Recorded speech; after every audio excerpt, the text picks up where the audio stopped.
¿Qué tal, jóvenes? ¿Cómo están? Tengan todos ustedes muy buena noche.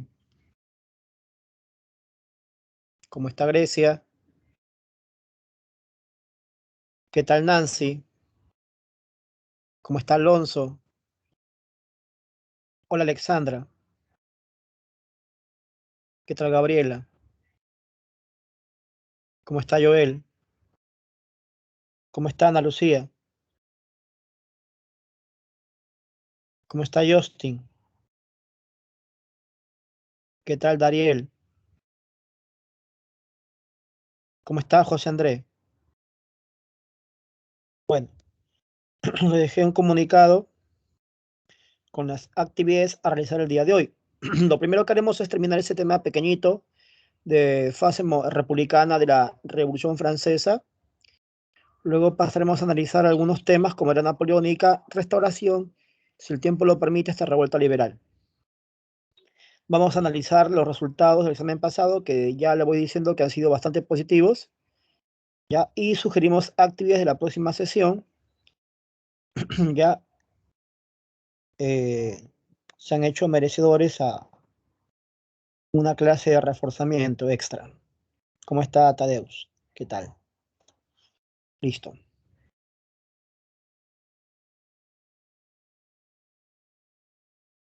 A ver, comenzamos entonces. Nosotros ya sabemos que la Revolución Francesa presenta dos fases, la fase monárquica que trabajamos la semana pasada y la etapa republicana que veremos el día de hoy. A su vez, la etapa republicana se divide en dos periodos, que son la Convención Nacional y el Directorio. A su vez, la Convención Nacional se subdivide en una fase girondina y en otra fase jacobina. Recordemos que en la parte final de la fase monárquica vimos la Asamblea Legislativa. Y ahí mencionamos, pues, ¿no?, los partidos políticos que habían surgido. Una cosa es que surjan los partidos y otra cosa es que tomen el control del Estado. Esos partidos surgen en la fase monárquica, asamblea legislativa, pero recién toman el control del Estado en la etapa republicana más adelante.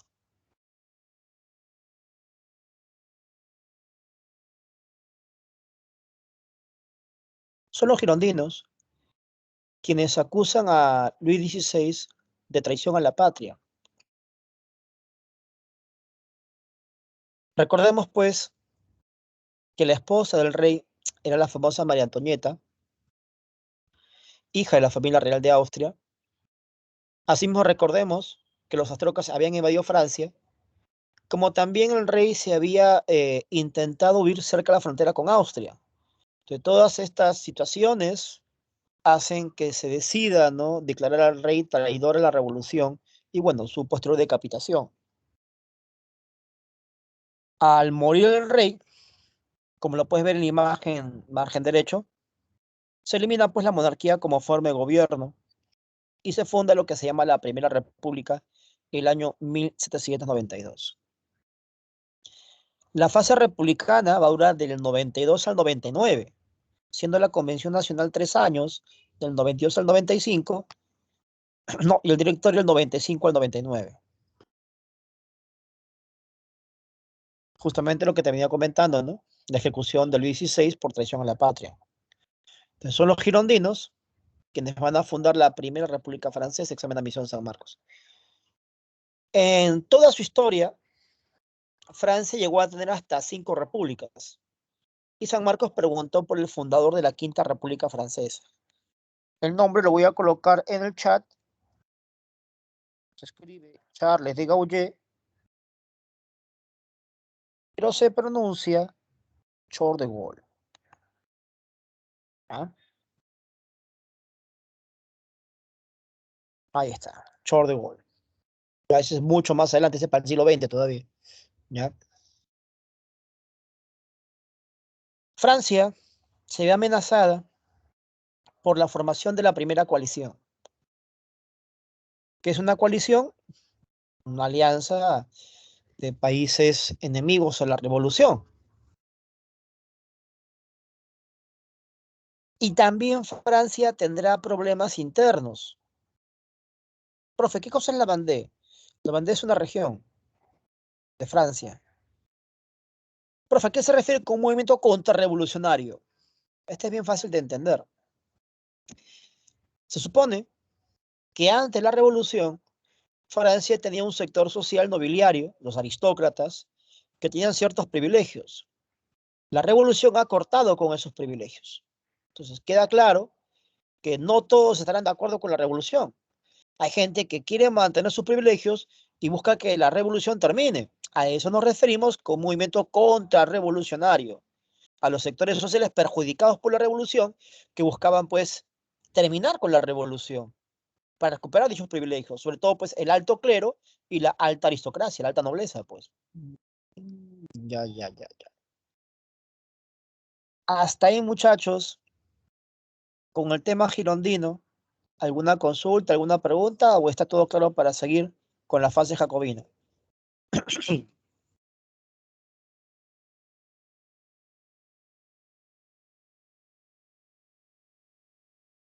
Bueno, seguimos entonces. Sabemos que uno de los hombres más importantes de la fase jacobina es Maximilien Robespierre, el incorruptible.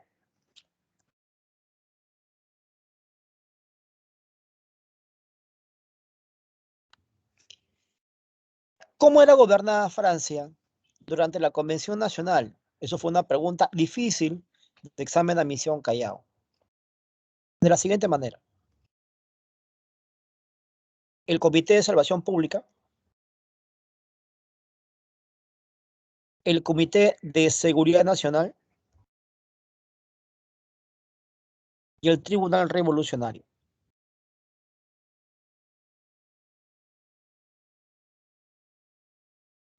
¿Quiénes controlaban el Comité de Salvación Pública, que era una especie de poder ejecutivo, ¿no?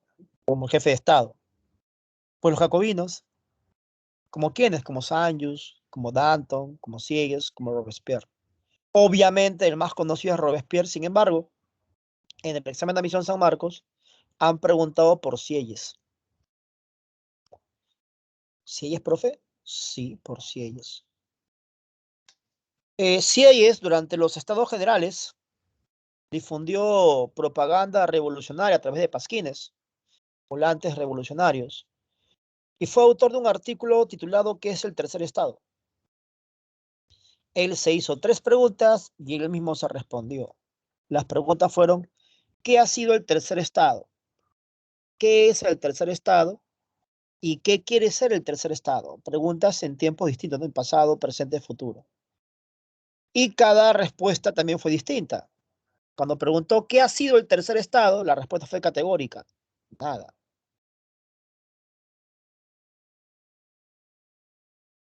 Cuando dice ¿qué es el tercer estado? Él dice todo. ¿Qué aspira a ser? Algo, dice. Profe, no entiendo nada. Recuerda que el tercer estado está compuesto por la clase que trabaja, los que laboran. Por eso la respuesta de qué es el tercer estado, todo. Pero a su vez, este tercer estado no tiene los privilegios que tiene la nobleza y el clero. Son la clase no privilegiada. Por eso la respuesta que ha sido, nada. Por lo tanto, ¿qué busca? Aspiraciones, bueno, reivindicaciones, quiere ser algo. ¿Ya? Fue una pregunta de RB de, bueno, miren historia, al estilo RB, ¿no? El discurso de Sieyes. Danton manejó el poder juntamente con Robespierre, aunque luego Robespierre y su radicalización terminó acusando a Danton de moderación y lo terminó mandando a ejecutar también.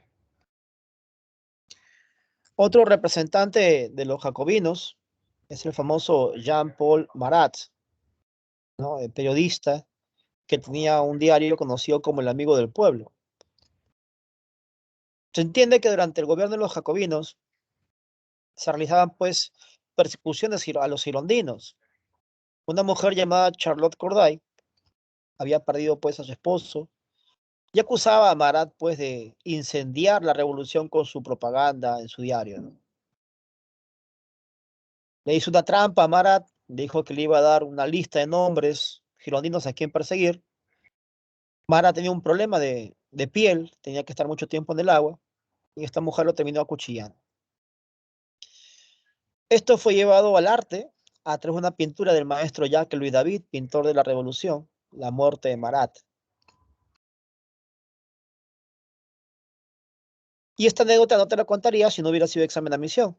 Callao preguntó, ¿quién mató a Marat? Charlotte Corday, ¿no? Carlota Corday. Pregunta examen de admisión. Es el Comité de Salvación Pública quien va a terminar enfrentándose a la primera coalición. Y es este Comité de Salvación Pública quien va a tratar de apaciguar las cosas en la región de la Vendée. Va a contener las protestas en las provincias. Para mantener el orden interno, se establece una especie de policía, que es el Comité de Seguridad Pública. En el plano judicial, se establece el famoso Tribunal Revolucionario, que aplica una ley muy conocida, ¿no? Que es la ley de sospechoso. ¿Qué dice esa ley? En conclusión, que debías apoyar la revolución sí o sí. ¿Cómo así, profe? La ley dice, es culpable de traición a la revolución todo aquel que esté en contra, pero también el que no haga nada por ella. Profe, no entiendo, o sea, tenías que apoyar sí o sí si no te mataban. Efectivamente. Por eso en tiempos de Robespierre, según las cifras oficiales, 24.000 personas desfilaron por la guillotina.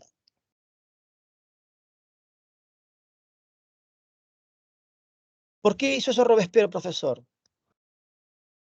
Lo que pasa es que se estaba formando una nueva coalición y muchas personas se estaban desalentando de continuar con la revolución.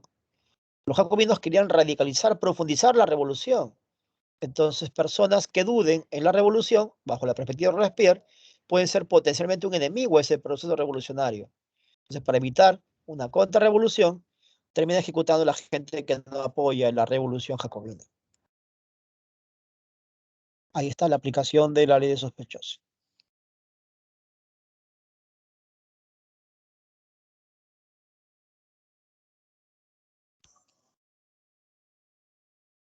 Los jacobinos logran vencer a la primera coalición, por eso es que luego se va a formar una nueva coalición. Y Robespierre, ante la formación de esa nueva coalición, decía aplicar pues el terror, conocido como el terror rojo. Ahora, si bien es cierto, lo más resaltante es el tema de las muertes en tiempos de Robespierre, no son las únicas medidas de gobierno que se realizaron. Tienes, por ejemplo, la formación de la nueva constitución. En Francia existía un sufragio peculiar conocido como sufragio censitario. El nombre viene de un censo. Elaboras un censo y según tu nivel adquisitivo, tu capacidad económica, ocupas cargos públicos, ¿no? Entonces, Robespierre no está de acuerdo con ello y propone una nueva constitución conocida como la Constitución del año 1, ¿no? O sea, el año 92. Cuando nace la República, ahí se considera pues el año 1. Para el 95 tienes la Constitución del año 3 y así sucesivamente. Ajá. ¿Qué propone en esta nueva Constitución? Sufragio universal. O sea, que el voto no depende de tu capacidad económica, que todos puedan votar independientemente del poder económico.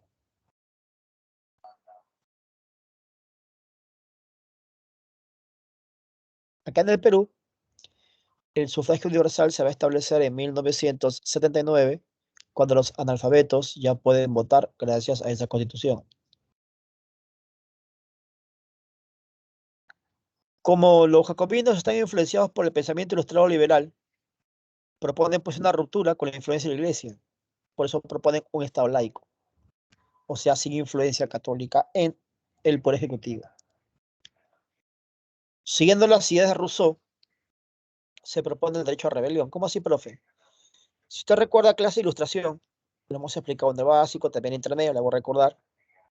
Para Rousseau hay un estado de libertad que él llama estado de naturaleza. ¿Cómo nace el gobierno según la perspectiva de Rousseau? Por un pacto social. Los seres humanos renuncian a su libertad, pero a cambio de un bien colectivo. Si el gobernante elegido no cumple con dar el bien común, entonces es válido sacarlo del poder. Se llama principio de insurrección o derecho a rebelión. Eso lo aplicaron también los colonos en Norteamérica, acusando a Jorge III de tirano. Para que las personas de recursos básicos puedan consumir productos de primera necesidad, se congelan los precios. Se establece la ley del máximo superior. Algo bastante sensible a la interpretación. ¿Por qué, profe? Aparentemente parece una buena decisión, ¿no? Ley del máximo superior, o sea, que los productos de primera necesidad cuesten hasta cierto punto para que la gente lo pueda consumir, o sea, parece bien, ¿no? Pero si tú miras en el trasfondo, es complicado porque eso demuestra primero que vas a gastarte las reservas del Estado, porque eso se va a subvencionar, y dos, significa que tu poder adquisitivo está mal, que no puedes comprar productos básicos de primera necesidad. Por lo tanto, se evidencia una fuerte crisis económica, pues. Así es. En el Perú, un gobierno que intentó controlar los precios fue el famoso Alan García, ¿no? Y después, al ver pues que no funcionaba el congelamiento de precios, empezó pues a incrementar, ¿no? De poco en poco algunos paquetes. Por eso cuando conversas con tu papi te hablan los famosos paquetazos, ¿no? O los balconazos, que eran medidas pues que se hacían desde el palacio, no desde el balcón, del nombre balconazo. Y bueno, quien termina pues liberando los precios en su totalidad, todo el mundo sabe que es Fujimori, con el famoso Fujishock.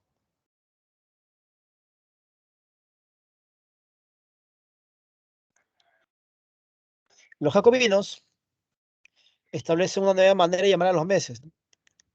Asociada a temas de naturaleza y estaciones. Floreal, pluvoso, nivoso, ventoso, tremidor, brumario, ¿no? Vendimario, floreal, son términos asociados a las estaciones. Si hace mucha lluvia, pluvioso. Nieve, nivoso. Viento, ventoso. Calor, tremidor. Frío, brumario, ¿no? Justamente el famoso 9 termidor se da un golpe de estado a Robespierre, conocido como la reacción termidoriana, que termina pues con el régimen del terror. ¿No? Eso en fecha actual sería 28 de julio. Entonces se forma una asamblea nueva, conocida como la Convención Termidoriana. En la parte derecha de su imagen puede notar a un sans-culottes. En la parte izquierda una caricatura que expresa el gobierno del terror, el uso de la guillotina. En- ¿Cómo se traduce sans-culottes en castellano? Sin calzón. ¿Cómo es eso, profesor? El calzoné o calzón en francés, o culotte, ¿no? Era un pantaloncillo corto que se usaba, ¿no? Como elemento distintivo de la aristocracia.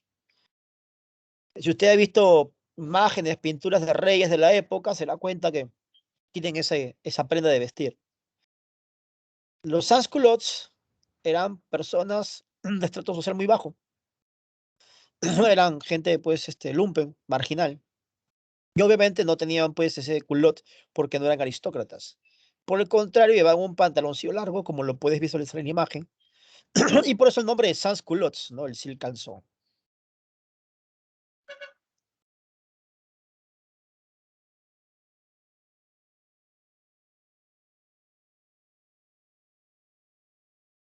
Los girondinos retoman el control del Estado y eliminan la constitución jacobina. Por lo tanto, van a hacer una nueva constitución, donde se va a eliminar el sufragio universal y se va a restablecer el voto censitario que te expliqué en qué consiste. Una nueva asamblea se llama el directorio. En esta asamblea, que va del 95 al 99, se llama así porque el ejecutivo recae sobre personas de ese nombre, directores, que fueron 5, cuyo presidente fue Juan Pablo Barras o en francés Jean-Paul Barras. El legislativo estaba dividido por dos asambleas conocidas como el Consejo de Ancianos y el Consejo de los 500, que es literal, no es textual. Hay 500 miembros, Consejo de los 500. En otra asamblea están los de avanzada edad, Consejo de Ancianos, ¿no? Que elaboran leyes para que las otras las promulguen. Pero lo importante está acá. Durante el directorio surge la figura del gran Napoleón Bonaparte. Napoleón tiene dos ingresos importantes, uno en Italia y otro en Egipto. Ambas preguntas de examen de admisión. Una de la UNI y una de San Marcos, para que usted vea la diferente manera de preguntar, ¿no? San Marcos preguntó por qué, causa, objetivo, ¿no? ¿Por qué Napoleón invade Egipto? La UNI y después Callao preguntaron acciones militares de Napoleón en Austria, en Italia, contra Austria. No, dato. ¿No? Son distintos niveles de pregunta. Entonces, cuando Napoleón invade Italia, las acciones militares, y lo voy a colocar en el chat para que lo pueda tener registrado, ¿ya? Las acciones militares que se gestan son Lodi, Poli y Arcoli. Ahí está. ¿No? Respondí a la pregunta de la UNI. Lodi, Rivoli, Arcoli. En el caso de Egipto, hay que recordar que Inglaterra tiene como colonia la India, principal centro de producción algodonero. Y un paso previo a la ruta asiática es vía África, ¿no? Egipto era otra colonia de los ingleses. Entonces, el objetivo de Napoleón era, pues, arruinar, cortar el circuito comercial inglés. No es lo que intentaba Napoleón. Napoleón, con apoyo de la alta burguesía, o sea, los girondinos, decide proclamar el famoso golpe 18 de Brumario. ¿Pero por qué? ¿Por qué el golpe estaba en Napoleón? ¿Por qué la burguesía respalda ese golpe? Lo que sucede es que se buscaba estabilizar Francia debido a dos grandes problemas. ¿Cuáles, profe? Uno, en el frente externo, la formación de nuevas coaliciones. Y dos, a nivel interno, frenar las protestas sociales. No entiendo, profesor. Napoleón no era cualquier persona, era un genio militar. Y este genio militar puede ser útil para enfrentarse, pues, a Austria, Prusia, Rusia, todas ellas financiadas por Inglaterra. Ah, ya entendí ya a qué se refiere con el peligro de nuevas coaliciones. Pero ¿cómo Napoleón podría calmar las tensiones sociales? Porque es héroe de guerra. La idea de los burgueses es tener a Napoleón en el poder, una persona importante en el ámbito militar, con gran prestigio internacional, para calmar las tensiones populares, que se ponían las cosas feas. Incluso hubo un señor llamado Babeuf que proponía la eliminación de la propiedad privada, por eso su conspiración fue conocida como la conspiración de los iguales. ¿Ya? Entonces, cuando Napoleón llega al poder, se inicia pues la llamada era napoleónica, que es la exportación de la Revolución Francesa. Con eso terminamos la etapa republicana de la Revolución Francesa para pasar al siguiente periodo, ¿no? La llamada era napoleónica, que para ustedes sería tema nuevo, ya que en el básico eso no se llevó. Sí se llevó Revolución Francesa, pero no era napoleónica, restauración, revolución liberal. Son temas nuevos para ustedes.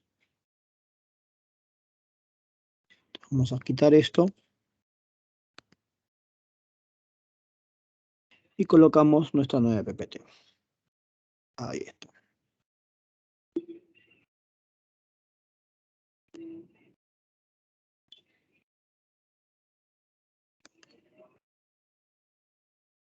Confirma, por favor, que se ve la nueva PPT.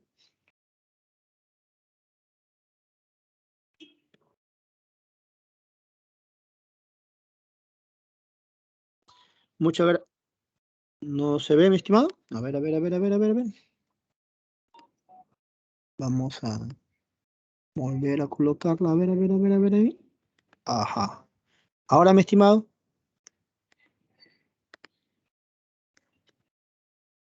Ahora sí. Listo. Increíble. No se vio la PPT y automáticamente me llegaron 800.000 notificaciones. Profesor, no se ve, profesor, no se ve. 20 notificaciones me llegaron. Ahora vamos a ver con las preguntas que voy a hacer, si así me llegan notificaciones de sus respuestas entonces, porque significa que funciona tu internet entonces. Yo cuando hago preguntas no me contestan porque se digo, capaz no llega su señal, su respuesta está mal, si me llega, no me llega. Pero como estoy viendo que sí funciona tu internet, ahora me hace responder. Ya. Muchachos, ¿cuáles son las etapas de la llamada era napoleónica? A ver, te leo.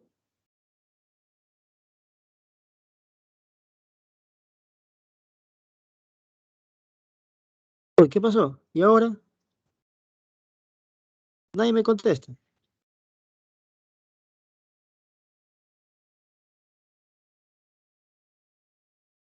Muchas gracias, Ana Lucía. Una de ellas es el consulado y la otra es el imperio.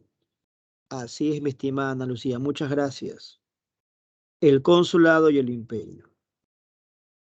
Ahora, lo único que debes recordar del consulado, para efectos de examen de admisión, es la mayor obra jurídica de Napoleón.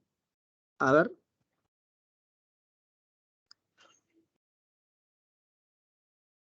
te leo. ¿Cuál fue la mayor obra de Napoleón durante el consulado?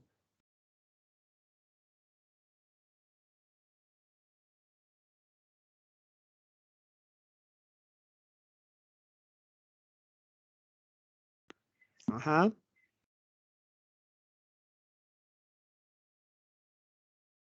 eso, así es.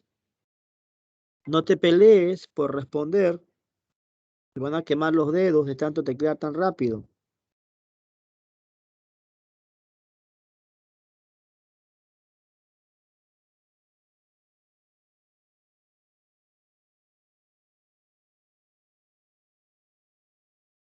Hello, obra máxima de Napoleón durante el consulado.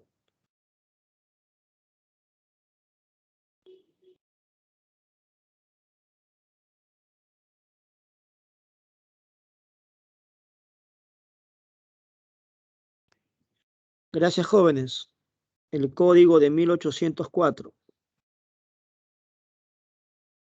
Así es, mi estimada Alexandra. El Código Civil Napoleónico.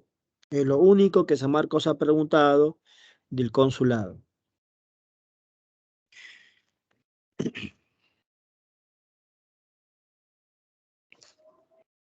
Ahí tenemos la imagen de Napoleón.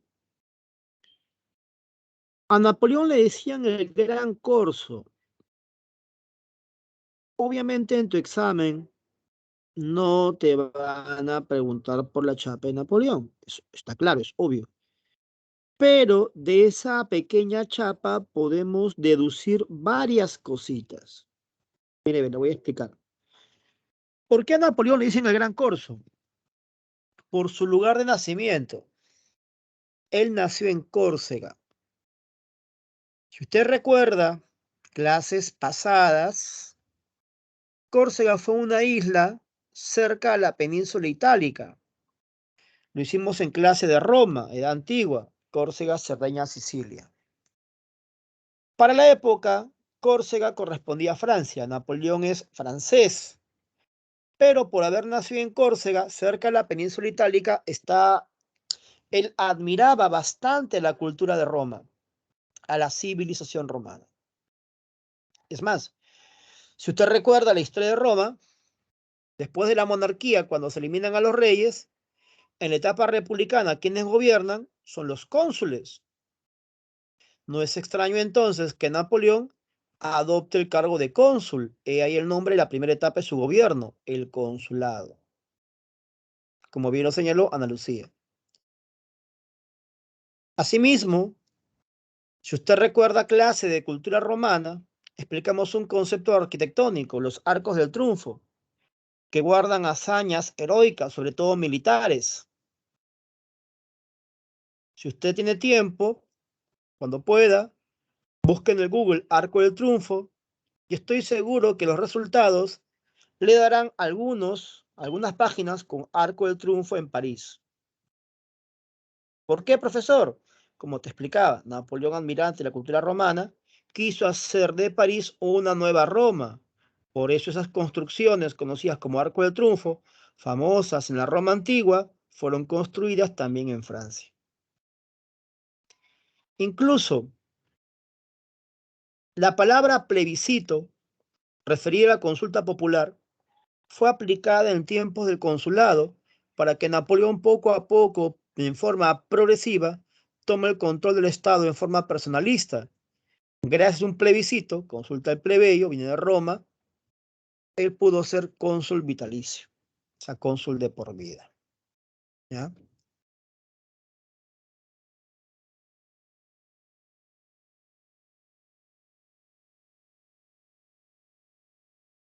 ¿Qué cosa es la era napoleónica? Una etapa en la que Napoleón, paradójicamente, va a gobernar en forma represiva, respaldado por la burguesía. Profesor, ¿por qué forma paradójica? Claro, date cuenta. Hemos explicado que la burguesía está asociada a las ideas de libertad. Sin embargo, Napoleón es un dictador. La democracia es la mayor expresión política del pensamiento burgués. Sin embargo, Napoleón impone un gobierno militar. ¿Me dejo entender con la paradoja?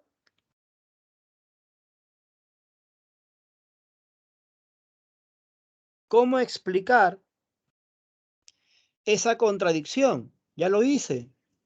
En la diapo anterior te expliqué las razones que llevan a la burguesía a respaldar el golpe de Estado de Napoleón, la formación de la segunda coalición y los levantamientos populares internos en Francia. Por eso Napoleón lo primero que tiene que hacer es tratar de controlar la convulsión social.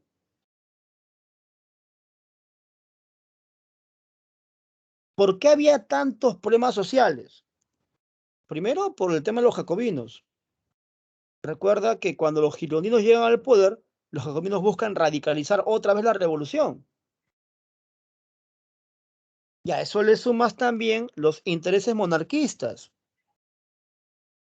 Gente llegada a la monarquía quiere eliminar la revolución y que se restablezca pues el orden borbónico, o sea, el antiguo régimen. Napoleón tendrá que luchar contra estos intereses. Es por eso que cuando Napoleón pierde, ¿qué viene? La restauración pues en Francia, la monarquía, el retorno al absolutismo. Pues. Una aspiración de Napoleón era convertir a Francia en una potencia mundial y vaya que casi lo logra. La convirtió en una potencia europea muy importante, ¿no? Y para eso pues venció cuantas veces quiso a Austria, Prusia y Rusia, pero no pudo nunca con los ingleses, pues, ¿no? Ese fue su talón de Aquiles de Napoleón. Así que para hacer de Francia una potencia, él debía vencer a Inglaterra y sus aliados, pero no pudo hacerlo. Con Inglaterra no pudo. Ahora, un ratito voy a saltearme esta PPT, un segundo nada más, ya, un segundo, para dar paso a esto, que es lo que te pregunté hace un ratito. Te pregunté las etapas de la era napoleónica y solamente Ana Lucía me respondió, Consulado Imperio, la única que me ha respondido. ¿Cuándo comienza el consulado? O el golpe 18 Brumario, pues. Ah. Para 1804, Napoleón se autoproclama emperador y en 1815 él es vencido de forma definitiva en Waterloo. Por lo tanto, la era napoleónica va de 1799, desde el golpe 18 Brumario, hasta 1815, vencida en Waterloo. Como el 4 se nombra emperador, ahí acaba el consulado y ahí nace el imperio.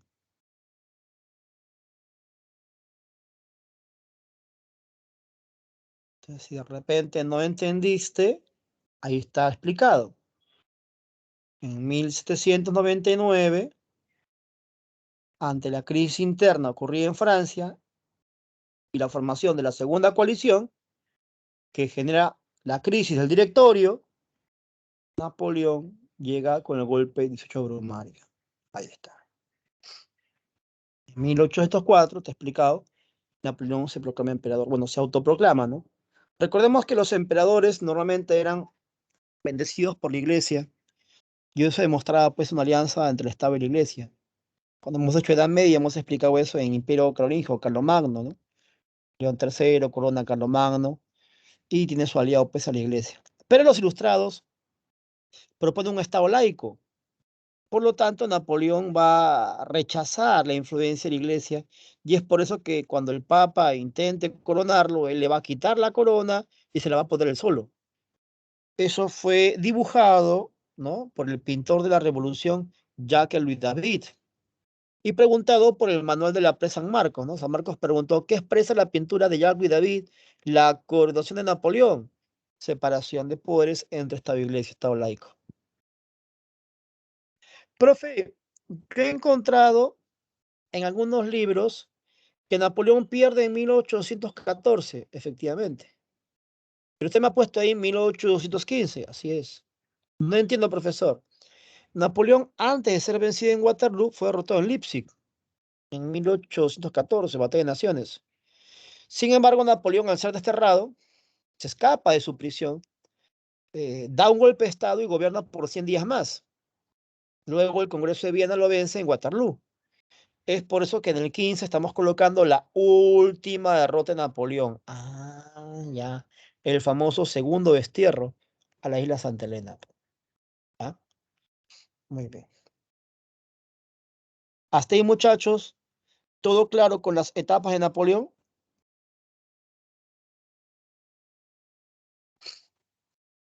Ya, ahora. Recuerda, en Revolución Francesa, directorio, le coloqué dos acciones de Napoleón, una en Austria, la otra en Italia. Te dije que ambas fueron pregunta 1 y San Marcos. Aquí estamos ampliando esa información. ¿Ya? Entonces, Napoleón ya era importante desde el directorio, así lo demostró su campaña en Italia, cuando vence a los austriacos y le quita pues la parte norte, conocida como la parte cisalpina. Un dato curioso es que luego Napoleón se lo regala a su hijo. ¿Su hijo, profe? ¿Napoleón tuvo hijo? Sí, Napoleón II. Profe, yo nunca he escuchado del hijo de Napoleón. Murió joven de TBC, por eso no se suele hablar mucho de él en clases, ya que no hizo nada trascendente. Y es por eso que más adelante, en la Revolución Liberal del 48, cuando Luis Napoleón, el sobrino de Napoleón, se nombra emperador, va a hacerse llamar Napoleón III, porque el chato pues es Napoleón I y su hijo era Napoleón II, por eso el sobrino es Napoleón III. Ya. Con el Tratado de Campoformio se pone fin a la coalición y en su campaña a Egipto, ahí está resaltado con rojo, examen de admisión San Marcos, ahí está. Ya, se intenta bloquear el paso a Inglaterra hacia las Indias, como te había comentado. En Egipto se produjo la batalla de las pirámides, donde Francia vence a los mamelucos, pero luego Nelson va a vencer a Napoleón en Abukir, y más adelante el propio Nelson va a acuñar una gran derrota a Napoleón en el combate de Trafalgar en 1805, más adelante. La primera gran derrota de Napoleón, ¿no?, en la era napoleónica. Esto corresponde a la parte final de la Revolución Francesa, por eso dice antecedente. Antecedente.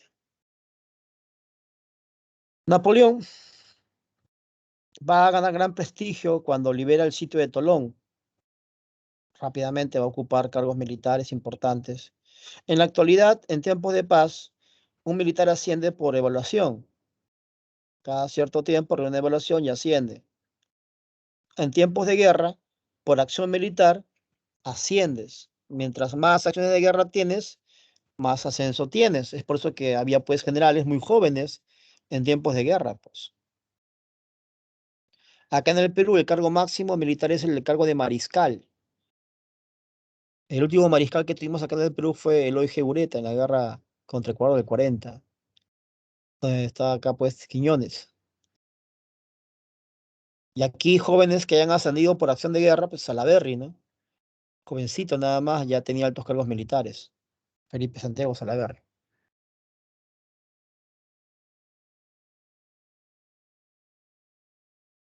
En este diagrama puedes encontrar las obras de Napoleón. Me causa curiosidad que pregunte sobre Napoleón y solamente un compañero me responde el código napoleónico. Nadie más me dice nada. Napoleón establece liceos, que son escuelas.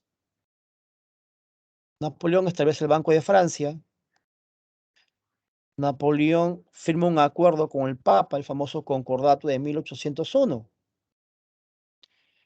Como te había comentado, luego Napoleón, mediante un plebiscito, se nombra cónsul vitalicio, de por vida, y luego se autoproclama emperador. Bueno, estas ideas mostradas aquí están desarrolladas en la siguiente PPT, aquí. Cuando Napoleón llega al poder, no gobierna en forma personal directamente, ¿no? Napoleón establece un triunvirato, otra vez al estilo romano. Ese triunvirato lo conformaban tres cónsules. Uno, Napoleón, obviamente. Dos, Sieyes, del cual ya conversamos, que era jacobino. Y Ducos, que era girondino. Esta fue una estrategia muy interesante de Napoleón, ya que él buscaba estabilizar a Francia y para ello permitió inicialmente una pluralidad política, ¿no? En el gobierno, tanto girondinos como jacobinos. Mira.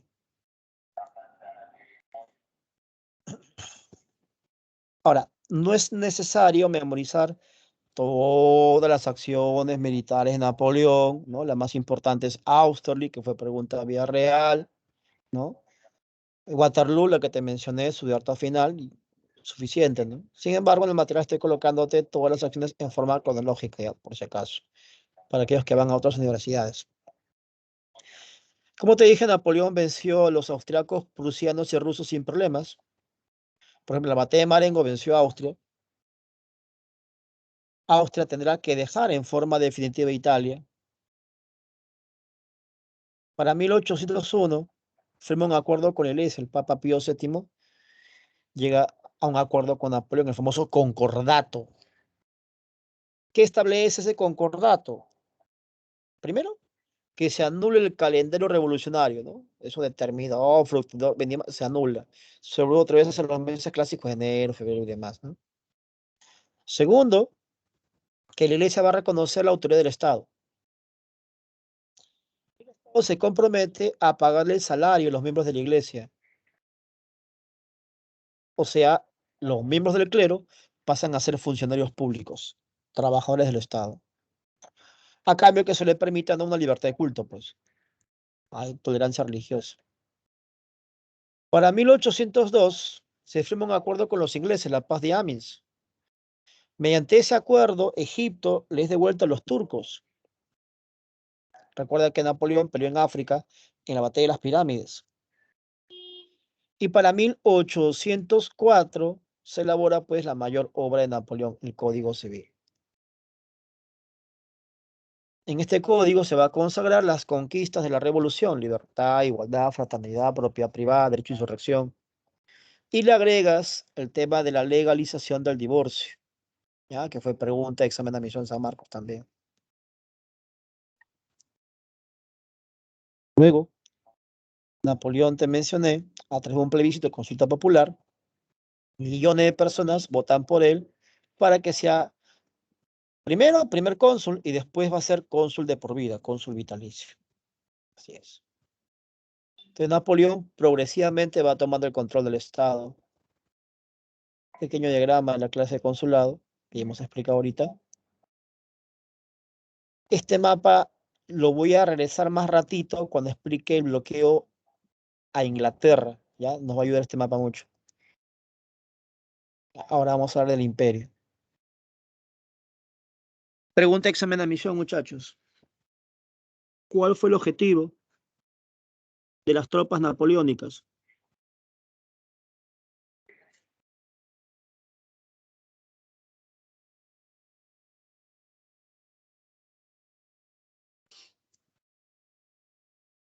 ¿Cuál fue el objetivo de las tropas napoleónicas?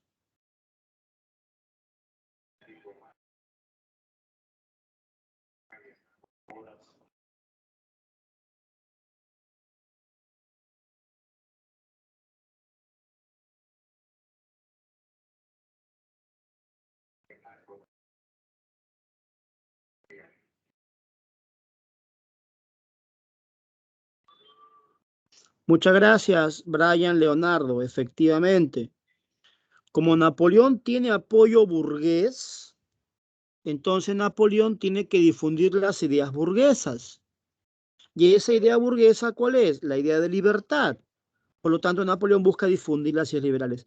Mi estimado Brian Leonardo, tienes la piedra angular para entender todo lo que es el imperio napoleónico. A partir de esa idea, lo demás ya es sencillo, mi estimado. Muy bien, gracias, Brian Leonardo, por su participación. Entonces, el Papa tuvo que reconocer a Napoleón como emperador y a Josefina como emperatriz. Bueno, luego Napoleón se divorcia de Josefina y se casa con la yerba Luisa, María Luisa. Entonces, Napoleón quiere difundir las conquistas revolucionarias. O sea, en otras palabras, exportar la Revolución Francesa. ¿Y eso qué implica? Como bien mencionaba Brian, difundir las ideas liberales. Lógicamente, lo opuesto al liberalismo es el absolutismo. Por lo tanto, Napoleón tendrá la oposición de las monarquías absolutas. Ya ahí va mi segunda pregunta. Muchachos, ¿cuáles son esas tres monarquías absolutas que te he mencionado hace unos minutos que van a tratar de hacer la vida a cuadritos de Napoleón, pero Napoleón va a sacar la chochoca cuantas veces quiso?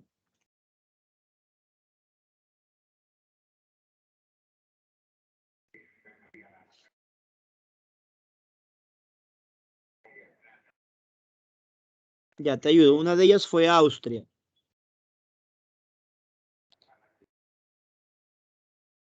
Gracias. La otra fue Prusia. Muchas gracias. La otra fue Rusia. Así es, Brian. Justamente Austria, Prusia y Rusia van a formar las famosas coaliciones. ¿Qué son las coaliciones? Son las alianzas absolutistas que buscaban evitar la propagación de la Revolución Francesa. Todas ellas fueron financiadas por los ingleses. Y acá me detengo. Pregunta seria. Y espero que me respondan. Acá está en juego tu seminario, ¿ya? Vamos a ver cuántos son, a ver. Tengo conectados, según mi estadística, 30. Ya, 30 alumnos. Ya. La pregunta es bien simple. ¿Inglaterra es un país absolutista? ¿Sí o no? ¿Verdadero o falso?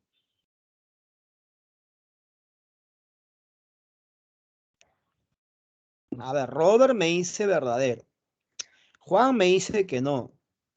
Tengo dos respuestas de 30. Faltan 28 compañeros más, ya que yo tengo un voto para cada uno.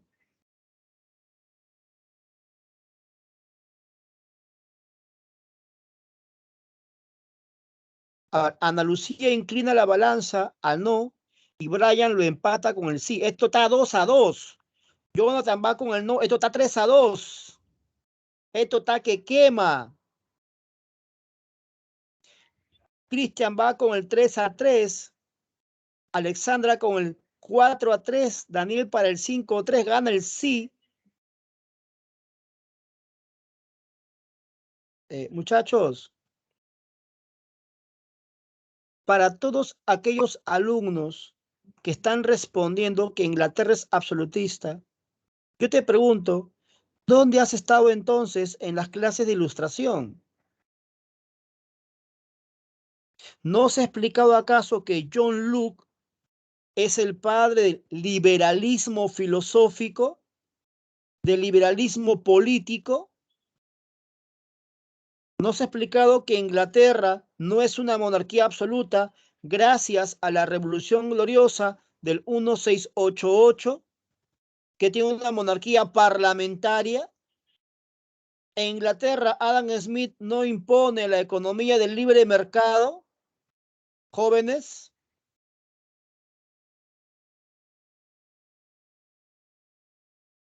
Inglaterra no es una monarquía absolutista. Para la época, es una monarquía parlamentaria. ¿Qué implica eso? Una monarquía limitada por el Parlamento. Inglaterra es defensora de las ideas liberales. Recuerda que Voltaire escribe cartas sobre los ingleses por la forma de gobierno de Inglaterra. ¿Ya te acordaste ya? ¿Estamos jóvenes?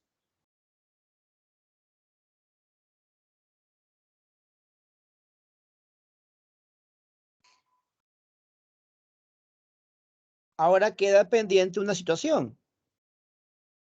Si Inglaterra no es absolutista, ¿qué hace financiándole la guerra a Austria, Prusia y Rusia?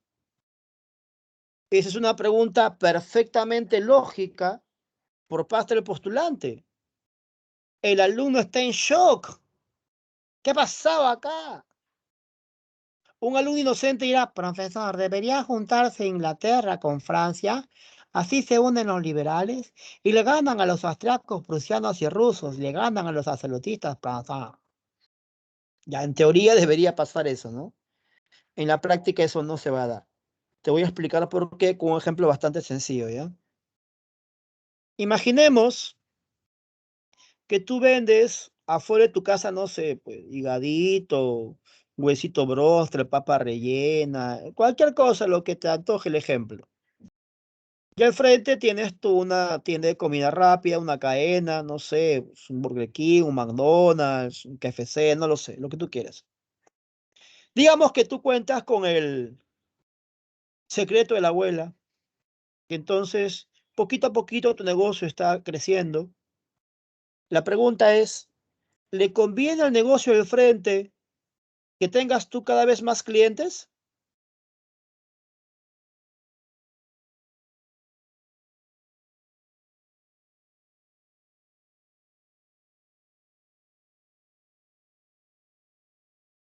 La respuesta es obvia, ¿verdad? La respuesta es claro que por supuesto que desde luego que no. Por cada cliente que tú tengas, es uno menos que va al frente, pues. Entonces, haciendo la analogía, es como que Francia es el negocio. Inglaterra ya es la cadena grande de comida. Recuerda que Inglaterra ya pasó por su primera revolución industrial, 1781. Y Francia justamente hace la revolución para que la burguesía tome el control del Estado e impulse el capitalismo. Por lo tanto, Inglaterra veía en Francia una amenaza. Si dejamos que la burguesía francesa tome el control del Estado y dejamos que Napoleón se expanda, Europa le va a comprar a Francia y no a Inglaterra. ¿Captas la jugada? Por eso Inglaterra decide financiar la guerra a países que son contrarios a su pensamiento, absolutistas, con la finalidad de que éstas corten el avance revolucionario francés para evitar una competencia económica futura.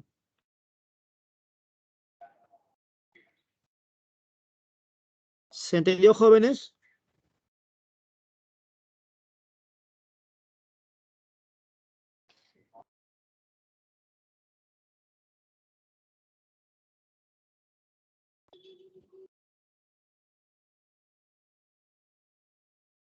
Gracias por su confirmación.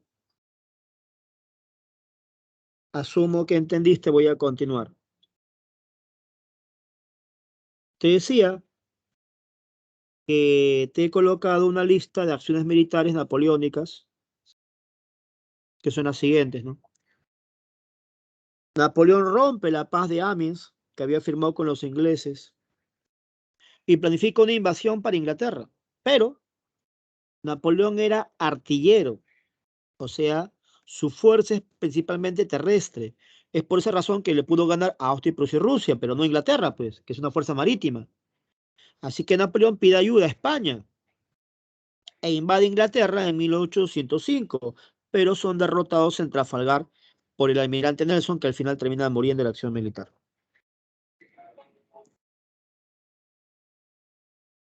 Luego Napoleón le gana a Austria en la batalla de Ulm y eso le permite entrar a Viena. La acción militar más famosa de Napoleón, la batalla de Austerlitz, resaltado con rojo examen de admisión. ¿Cómo se le conoce a Austerlitz? Como la batalla modelo. Algunos también le llaman la batalla de los tres emperadores. ¿Quiénes pelean ahí? Francia logra vencer a una alianza austro-rusa. Profe, ¿por qué le llaman modelo y por qué es tan conocida esta batalla? Una vez más, Napoleón admiraba a la cultura romana. Roma vivió una guerra muy complicada con los cartagineses, las guerras púnicas, tema que hemos trabajado antes. Un gran general cartaginés fue el gran Aníbal Barca. Aníbal Barca destrozó a Roma en la batalla de Cannas en la Segunda Guerra Púnica con una táctica llamada la doble tenaza o la media luna envolvente. Es por eso que está catalogado entre el top 10 de genios militares de la historia. Esa estrategia fue empleada por Napoleón en Austerlitz. De esa manera pudo vencer a una fuerza militar numéricamente superior. Por eso le conocen como la batalla modelo. ¿Quién gobernaba Rusia? El zar Alejandro. ¿Quién gobernaba Austria? Francisco. Y por Francia, Napoleón. Por eso la batalla de los tres emperadores. Como consecuencia, se disolvió el CIRG y Napoleón creó en su lugar la Confederación del Rin. Y esto es muy importante. ¿Por qué, profe? Porque cuando Napoleón caiga, porque Napoleón perderá en Waterloo más adelante, la Confederación del Rin se disuelve y se crea la Confederación Germánica. Y esa Confederación Germánica se divide en varios estados, 37, de los cuales destacan dos, Austria y Prusia. De ahí nacerá más adelante Alemania, de la evolución de Prusia. Unificación nacional alemana. Ahí está, como te decía, tras la disolución del CIR, se crea la Confederación del Rin. Napoleón vence a los prusianos en Jena, ingresa a Berlín, y ahí establece el famoso bloqueo comercial, el decreto de Berlín. Y ahí retrocedo aquí, el mapa que te enseñé. En este mapa tiene usted Europa. Aquí está, mire, ve, Francia. Aquí están los territorios que le quitó Austria, la parte norte de Italia. Acá está la disolución del CIRG y en su lugar la Confederación del Rin. Ahí está su aliado, España. Y entonces Napoleón, que gobierna casi toda Europa, decía hacer esto. Prohibir que Europa continental comercie con los ingleses. Si Inglaterra hubiera sido un país mediterráneo, hubiera sido fácil de controlar. Rodeabas ese pequeño territorio y se acabó. Al ser una isla, tenías que desplazar tus tropas por toda Europa y eso es mucho desgaste militar. A eso le sumas que los franceses todavía estaban en pañales en el plano industrial. No podían competir todavía palmo a palmo con el mercado inglés, razón por la cual Portugal rechaza el bloqueo francés hacia Inglaterra. Portugal sigue comerciando con los ingleses. ¿Qué hace Napoleón? Lo invade, pero para invadir lo que hace pide permiso a España.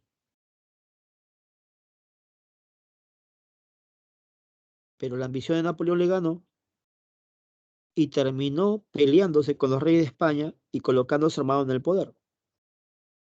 ¿Qué hizo Rusia? Siguió comerciando con los ingleses. ¿Qué hizo Napoleón? También lo invadió. Pero Portugal y Rusia están en extremos opuestos, totalmente opuestos. Ese desplazamiento napoleónico va a ser razón fundamental para comprender la crisis de Napoleón. ¿Está bien, muchachos? ¿Hasta ahí se entendió?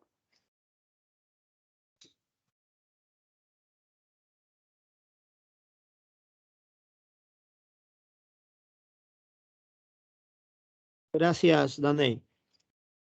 Entonces, si es que de repente no has entendido lo que he explicado en el mapa, no te preocupes porque igual lo coloco en la PPT.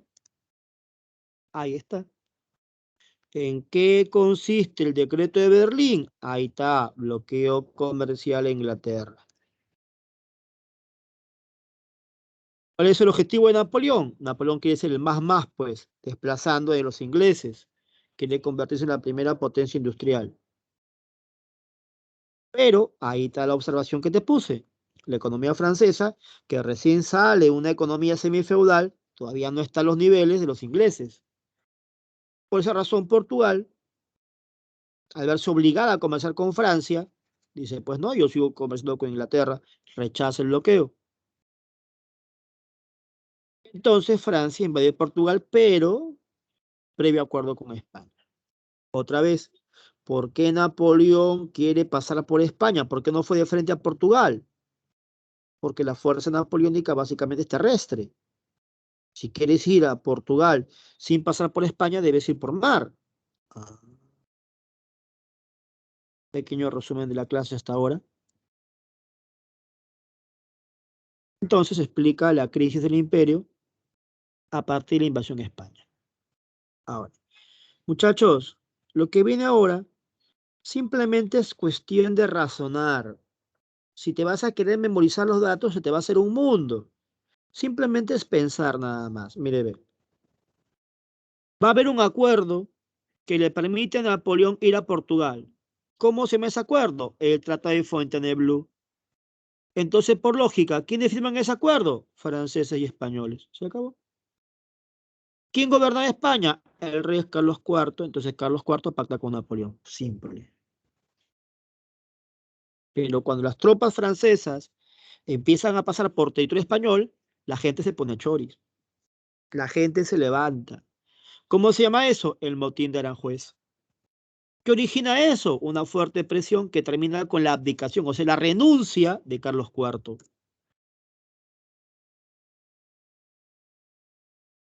Si el rey renuncia, ¿quién debe gobernar? Su primogénito, o sea, su hijo mayor. ¿Ese quién es? Fernando VII.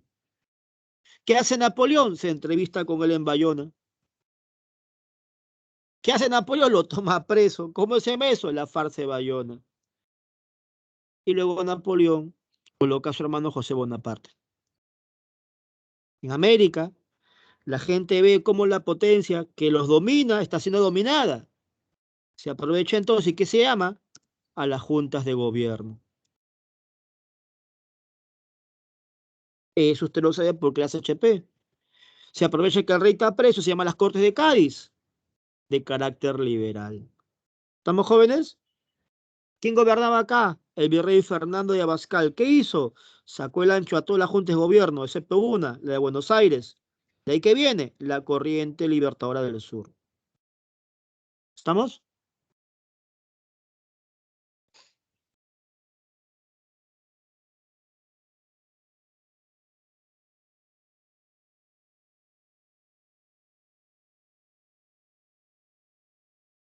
Otro factor para comprender la crisis del imperio francés es la campaña rusa. Los rusos van a usar una estrategia conocida como la tierra quemada o la tierra arrasada. ¿En qué consistía esto? En saquear sus propios recursos. ¿Saquear sus propios recursos, profesor? Sí. ¿Para qué? Para evitar que los franceses tomen posesión de ello. No entiendo. Cuando los chilenos ocupan Lima, se empieza a atacar la costa norte con la finalidad de cobrar cupo de guerra para sostener el ejército chileno invasor en Lima, pues. Porque la gente no le va a dar pues agua y comida así nomás, pues, ¿no? A menos que sea arequipeño. Entonces, los franceses están invadiendo Rusia. Los rusos, ¿qué hacen? Destruyen sus propios recursos con la finalidad de que el ejército francés se desabastezca. A eso le sumas la estrategia de los cosacos, que aplicaban la guerra de guerrillas. ¿Qué es una guerra de guerrillas? Una guerra no convencional, una guerra indirecta. No entiendo, profesor. Ya me quedó claro que la estrategia de la tierra arrasada es evitar que los franceses tengan recursos para debilitarlos acá. Pero ¿cómo funcionan las guerrillas? A ver, lo que pasa es que las guerrillas se aplican Cuando tú sabes que tu número de soldados es claramente inferior al rival. Napoleón había enviado la Gran Armée, que contaba, según las malas lenguas, con 900.000 y pico soldados, casi 1.000.000 de hombres. Entonces, guerrillas se han aplicado en la historia, pues, N veces. Por ejemplo, usted ha visto Vilcabamba, Manco Inca. Manco Inca sabía que él, si afrontaba la lucha, ¿no?, abierta a los españoles, pues no le iba a salir positivamente, ¿no? ¿Se fue a dónde? A Vilcabamba, una zona de difícil acceso para poder atacar de forma esporádica y escondida, pues, ¿no? ¿Quién aplicó guerrillas en la historia? El caso más famoso, los vietnamitas contra Estados Unidos. Los cubanos en Sierra Maestra. Los propios norteamericanos, Washington, en su guerra de independencia contra los ingleses. Y bueno, lastimosamente en la actualidad, con los remanentes de Sendero, es la razón por qué se encerran en el Brain, pues, una zona de difícil acceso para poder enfrentarse de una manera no convencional, pues, así es. Entonces, esa es la idea de los rusos: atacar y esconderse para desmoralizar a Napoleón. Bueno, eso le sumas, pues, el invierno, -34 bajo cero. Las malas lenguas dicen que Napoleón, del millón de hombres que mandó, ordenó retirada y solamente regresó a Europa con 15.000 hombres nada más. Así de caótico fue la campaña rusa. Fracaso total. Entonces, se va a formar una nueva coalición, que sería la sexta coalición. Esta vence a Napoleón en Leipzig, y ahí aprovechan, pues, todos los estados para bronquearse contra Napoleón, dar el nombre de Batalla de las Naciones. Napoleón es desterrado por primera vez a un lugar llamado la Isla Elba. Pero acá hay una curiosidad. Napoleón le dan el siguiente acuerdo. Uno, él va a mantener su título de gobernante, pero en Elba. Dos, va a recibir un sueldo vitalicio hasta que se muera. Pero el ego de Napoleón era demasiado grande, pues, ¿no? De ser rey de Europa a ser rey de una isla, él no atracó, pues. Así que en Francia alguien debe reemplazar al gobierno de Napoleón, porque recuerda que antes gobernaba Luis XVI, fue decapitado, luego girondinos, perdieron, luego los jacobinos, perdieron, luego el directorio, luego Napoleón está preso, alguien debe reemplazarlo. Se firma el Tratado de París. Los Borbones vuelven a controlar el Estado, por eso no ve restauración borbónica. Sube el poder el hermano de Luis XVI, Luis XVIII. Gobierna durante 100 días Napoleón después de derrocar a Luis XVIII. Napoleón se escapa de prisión, derroca a Luis XVIII y gobierna 100 días. Se forma una nueva coalición, que es la séptima coalición, y esa sí lo vence en forma definitiva en Waterloo. El duque de Wellington vence a Napoleón y se produce el segundo destierro a la isla Santa Elena. Y se forma otra vez un nuevo gobierno borbónico, el segundo Tratado de París, Luis XVIII otra vez al poder. Y para que Napoleón no sea una amenaza, le dan cianuro en su comida para que luego se muera, lenta y paulatinamente. Fue Napoleón. Cuando muere Luis XVIII, lo reemplaza su hermano Carlos X Borbón. Y ese Carlos X es el que va a sentir la fuerza de la revolución liberal de 1830. Ahí termina la restauración con el nacimiento de las revoluciones liberales. ¿Qué tal, muchachos? Su clasecita de era napoleónica.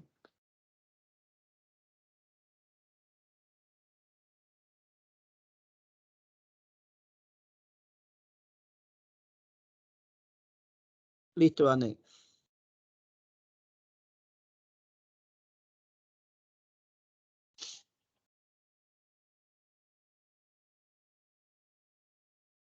Ahora,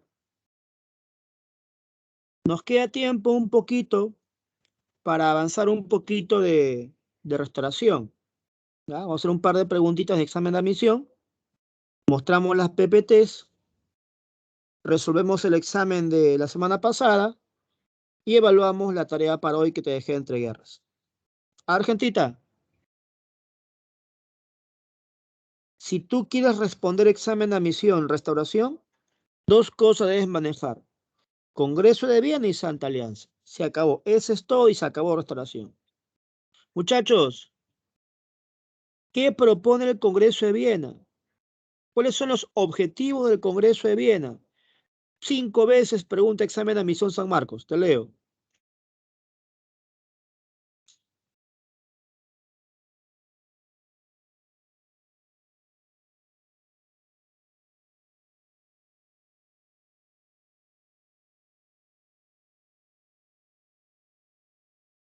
Vamos, chicos. ¿Qué propone el Congreso de Viena?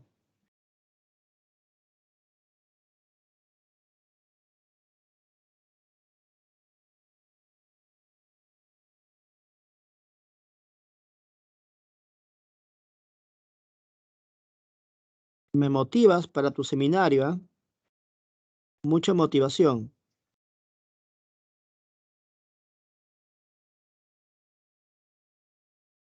La única intervención masiva ha sido, profe, no solo el PPT. Gracias. Restablecer el antiguo régimen, mi estimado Jonathan. Recuerda que ya existía antiguo régimen antes de la Revolución Francesa. Por lo tanto, sería restaurar, no instaurar. Pequeña observación a tu intervención, mi estimado Jonathan. Ya, restaurar el antiguo régimen. Muchas gracias. Ya. San Marcos eso lo ha colocado hasta en 5 preguntas distintas. Restablecer las monarquías absolutas, repartirse las conquistas napoleónicas, modificar el mapa político europeo.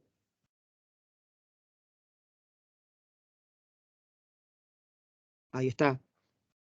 La restauración va de 1815 a 1830, desde que cae Napoleón hasta que triunfa la revuelta liberal. Ahí está. Congreso de Viena busca restablecer el absolutismo.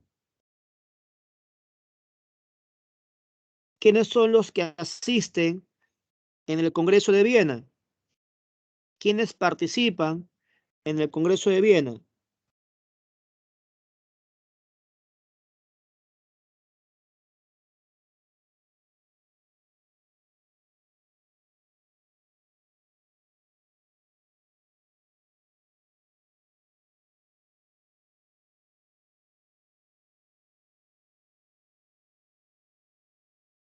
Puedes colocarme estados o representantes, como gustes.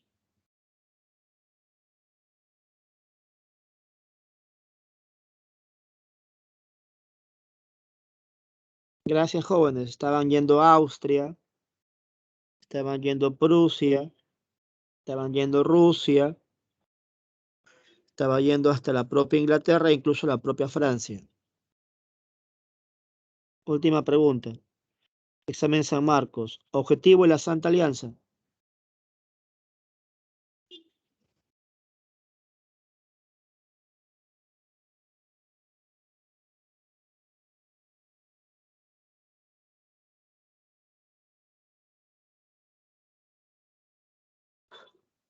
¿Cuál es el objetivo de la Santa Alianza?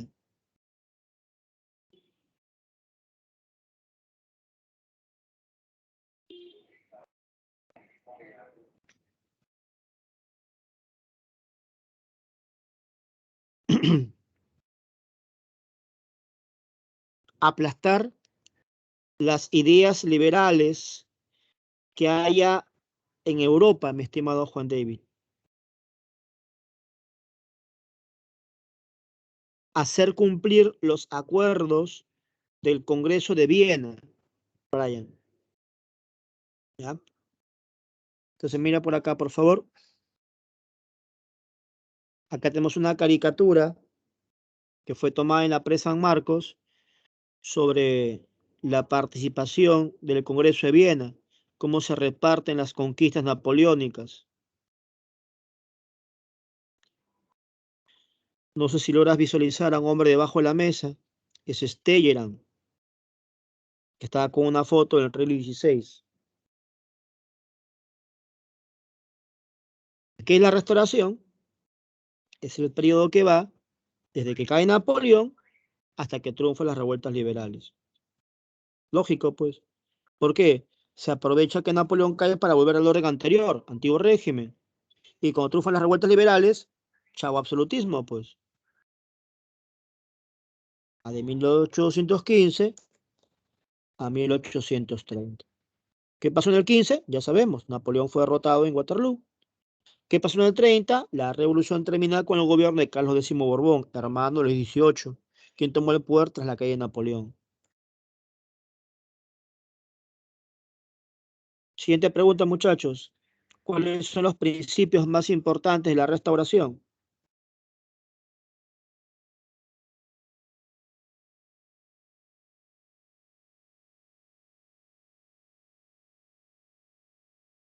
Sí, dime Juan David.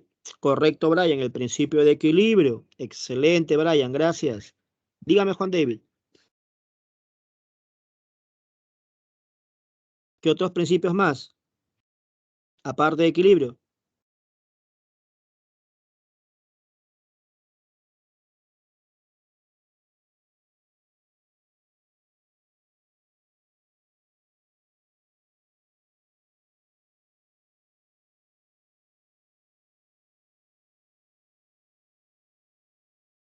El principio de legitimidad.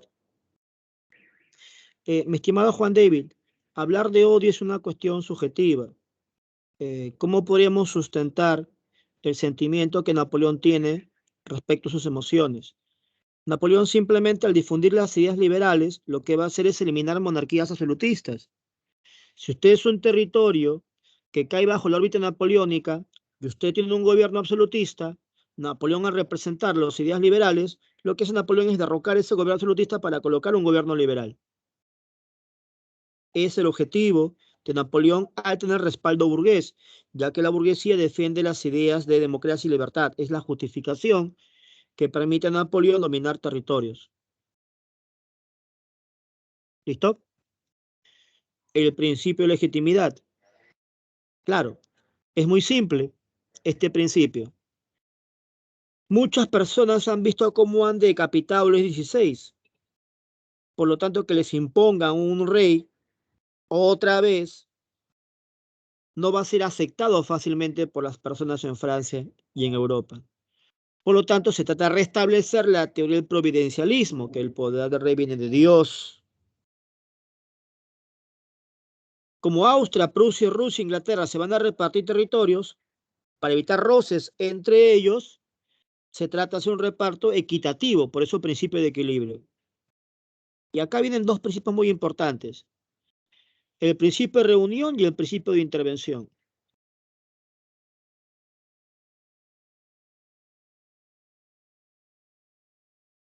Metternich fue el canciller de Austria, que propuso la intervención en países donde hubo revuelta liberal. Siguiendo con tu consulta, mi estimado Juan David, haciendo lo contrario, lo antagónico, digamos, ¿no? Asumiendo de que, digamos, Napoleón invade un país que odia, entonces la revolución se hace en países que uno ama. ¿Te das cuenta? Eso entra en un campo subjetivo. Desde el punto de vista histórico, político, hay que analizarlo en sentido económico. La gente pelea por el control de recursos. Entonces, cada uno defiende una ideología. En el siglo XIX tenemos dos ideologías importantes, el liberalismo y el conservadurismo. Cada uno busca mantener sus privilegios y una es contraria a otra.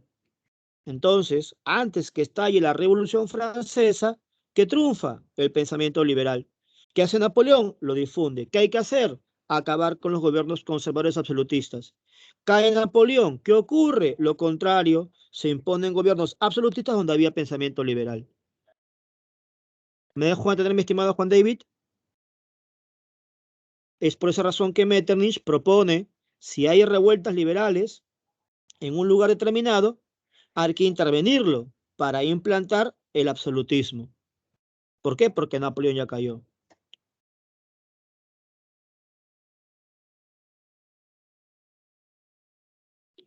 Como le repito, mi estimado Juan David, por ejemplo, haciendo una pequeña analogía con el tema de entreguerras. Usted sabe que Napoleón, en entreguerras tienes el nazismo alemán.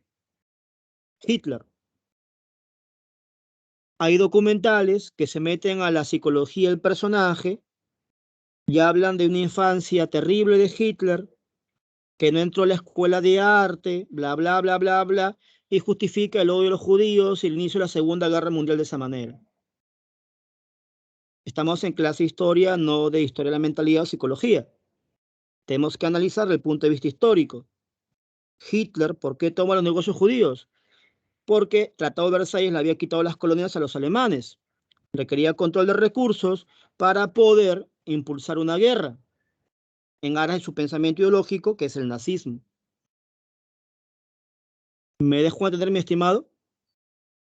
Ahora, que puedan haber otros elementos que condicionen su pensamiento, seguramente, ¿no? Porque obviamente todos tenemos un marcado, obviamente, ¿no? Las acciones que tenemos nosotros son en base a una marca experiencia de vida que uno ha tenido, obviamente, pero no es lo fundamental, pues.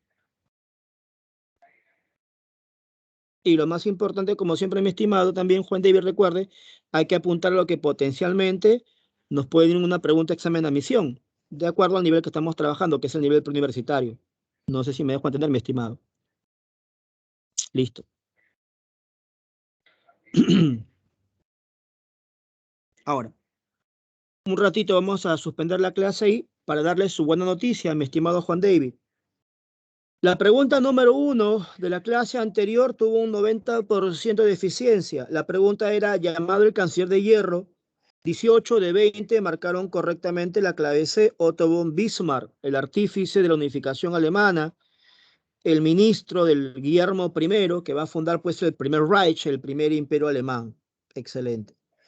Un compañero marcó Edmund von Moltke, distractor. Moltke es el jefe de Estado Mayor, contribuye con Bismarck, pero no, él no es el canciller de hierro. Ya esto lo pregunté porque fue examen a Misión San Marcos, ya no lo olvides, el canciller de hierro es Bismarck. Justamente Bismarck es quien va a llamar más adelante a la conferencia de Berlín, donde se van a repartir las potencias África. Justamente Bismarck va a ser un sistema de alianzas que va a tratar de aislar a los franceses. ¿Ya? Guillermo II, hijo de Guillermo I, va a despedir a Bismarck y bueno, se rompe el sistema de alianzas bismarckiano y eso permite que Francia salga de ese aislamiento y llegue a formar pues la famosa Triple Entente que vencerá luego a la Triple Alianza y luego Alemania perderá más adelante, pues. Ya, excelente. Un compañero marcó Napoleón III, pero Napoleón III es francés. El canciller de hierro tiene que ver con la unificación alemana. Alemania vence a Francia. Justamente Alemania, con Guillermo a la cabeza, vencen a Napoleón III. ¿Ya? Nadie marcó Camilo Benso, obviamente, porque ese es de unificación italiana, no alemana. Excelente. La pregunta número 3 también tuvo un 90% de eficiencia. Marcaron 18 de 20. Preguntaron, como consecuencia de la Primera Guerra Mundial, ¿quién surge como potencia? Un compañero marcó Rusia, te corrijo. Recuerda que Rusia en 1917 tiene un gran proceso revolucionario debido a su crisis agraria. Rusia en pleno siglo XX era un país con rezagos feudales. Entonces, no es potencia. Además, Rusia ni termina la Primera Guerra Mundial. Recuerda que Rusia se retira con el Tratado Brest-Litovsk, justamente porque Alemania le gana la guerra.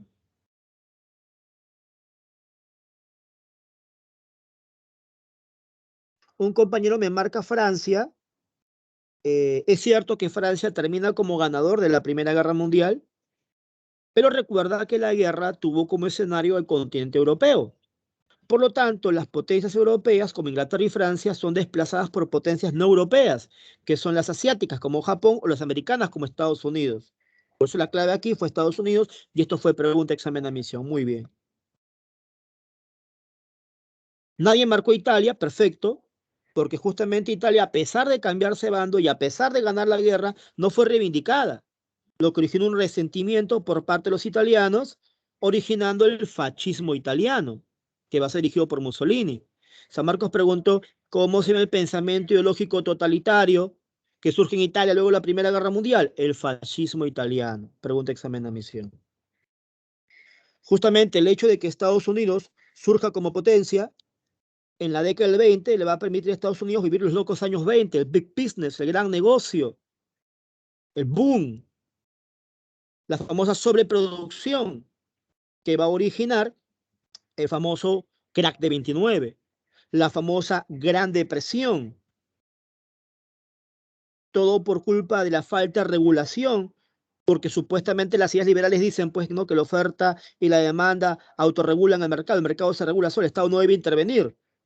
Es por eso que cuando se produce el crack de 29, para intentar darle solución, el presidente Roosevelt aplica la New Deal, el nuevo trato, y por economía usted sabe que aparece una nueva escuela que reemplaza momentáneamente la escuela liberal de John Maynard Keynes, la escuela keynesiana, que propone pues una intervención del Estado para intentar regular la economía y evitar el desfase entre la producción y el consumo, keynesianismo. Donde sí han patinado, muchachos, un poquito, ha sido en la pregunta número 2, y curiosamente más bien pensé que era la más clara de todas. Dice causa de la guerra mundial. Les he explicado que las guerras mundiales ambas se dan por el control de recursos. ¿Y dónde encuentras recursos? En las colonias. Ahí encuentras materias primas. Las guerras mundiales son producto de la expansión y luchas capitalistas. Entonces, mire, ve, 11 han marcado bien de 20, 55% nada más. La clave A, me la han marcado 2 alumnos que dice USA invade Europa. Muchachos, USA no pelea en la Primera Guerra Mundial hasta que unen el Lusitania. Recuerda que Estados Unidos no entra hasta que usa el pretexto de 1915 hundimiento de Lusitania. Por lo tanto, los intereses norteamericanos no son causa de la Primera Guerra Mundial. 5 me han marcado, Alemania invade Polonia. Jóvenes, para empezar, que Alemania invada un país, ese es un hecho y no un causal. Segundo, Alemania invade Polonia y eso inicia la Segunda Guerra Mundial, no la Primera. Están confundiendo Primera con Segunda Guerra Mundial. 2 compañeros marcan, Rusia y Alemania se disputan territorios como Alsacia y Lorena. Jóvenes, ¿hay una disputa entre Alsacia y Lorena? Sí, pero entre Francia y Prusia, que ahora es Alemania, no Rusia y Alemania. Prusia le quita a Francia Alsacia y Lorena. En la guerra franco-prusiana hay un revanchismo francés ante los alemanes, no entre Rusia y Alemania. Clave, el dominio de colonias en el mundo. Después de la Segunda Revolución Industrial, hay una expansión colonialista, siglo XIX, y se pelea por el control de recursos, pues. Clave dedo. Muchachos, en la Revolución Rusa, en el periodo de entreguerras, es muy importante el tema de los soviets. Justamente recuerda que Rusia, con la revolución y la presión de los soviets, Lenin propone pues las tesis de abril, sacan a Rusia de la guerra con el acuerdo de Brest-Litovsk, porque Rusia asume una postura socialista con el triunfo bolchevique, y como la guerra es capitalista, Lenin propone que hace el socialismo apoyando al capitalismo. Pues. Claro. ¿Está bien, muchachos? Para hoy te mandé a estudiar entreguerras. Ya, el examen está bastante sencillo. Es un tema que también ya has visto en el básico y no debe generar dificultad. De nota, muchachos, ¿qué dice la estadística? Hemos sacado de nota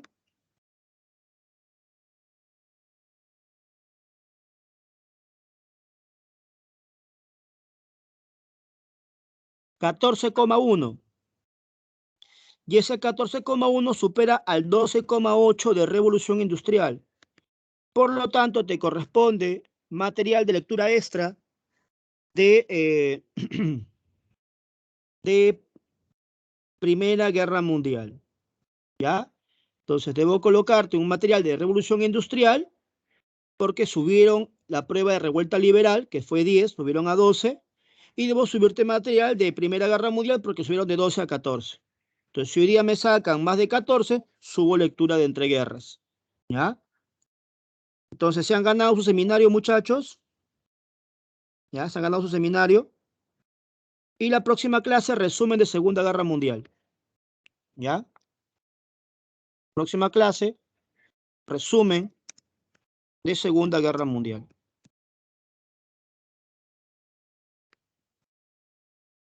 ¿Listo? Chao, muchachos. Buenas noches. Que tengan un buen fin de semana. Vamos a coordinar para cuándo la fecha y de ahí continuamos. Listo, nos vemos. Cuídense.